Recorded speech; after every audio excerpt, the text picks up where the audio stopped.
terms of equity investment, what are your choices? Well, again, it's probably a sort of, we'll use the word journey. I mean, it is a journey. You know, you start with your friends and family, sort of private investors, you build up to angel investors. This is where your tax release, your seed and your CDIS is going to be really important to encourage these investments. And that's generally early stage, smallish amounts of money. You build up, particularly once you're post revenue. It's quite hard to raise equity investment, in my experience, from institutions where you don't have revenue. You need to have turnover, you need to show sort of proof of concept, you need to show, frankly, that people are paying for your product. Then you get into the realms of venture capital and private equity, which I'll sort of touch on a little bit more as I go along, if I have time. But they are, you know, bigger growth companies. There's a certain size that needs to get involved with private equity and venture capital. I mean, in many cases, venture capital isn't that venturous. It is a safe lending, albeit that they're taking equity, and there's an innate risk in equity.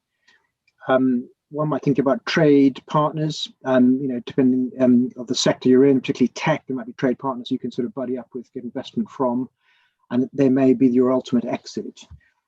And then family offices, actually, there's a lot of money in private hands, and they structure themselves very much as private equity investors, but slightly different. So, you know, they describe themselves as patient capital, so they can invest for the longer term, slightly more flexible, slightly different emphasis.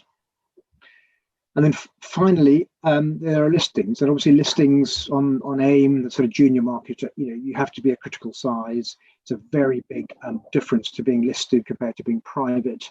Greater scrutiny, greater cost, greater infrastructure. So, you know, sort of growth companies have to grow a lot to list. But when they do, they get a much easier access to capital. You know, on the capital markets, it's generally easier to raise money. But as I say, you're looking at bigger sums and more substantial businesses at that point. Most of the time, growth, especially for startups, needs capital.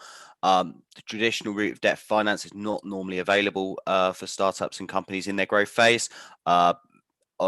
Not least because they cannot be entirely sure they'll be able to pay it back, and they may be too small for traditional VC or private equity funding. Therefore, the government identifying that there's this gap has produced the Enterprise Investment Scheme, which is a scheme to allow UK taxpayers to obtain income tax relief equivalent to 30% of their investment. If they hold their shares for 3 years and the company's successful, their gain will be fully exempt from capital gains tax.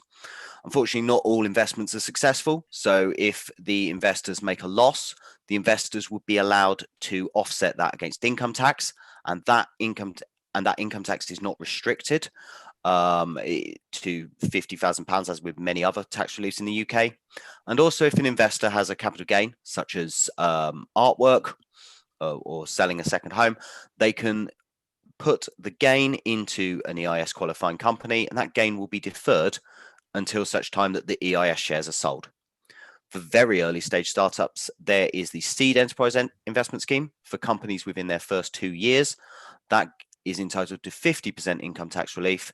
CGT and loss relief are the same, but if they were going to invest a gain into an SEIS company, 50% of that gain would be deferred, and the other 50% would be exempt.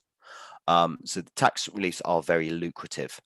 SEIS is only available for the first 150,000 of investment, and no individual can invest more than 100,000 of SEIS in any 1 year. EIS is much larger.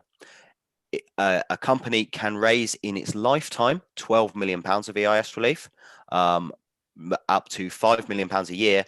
And if companies are tech companies, or what the revenue described as knowledge intensive, they can raise up to £20 million. An individual can invest £1 million of the EIS investments per year, or £2 million, again, in a knowledge intensive company.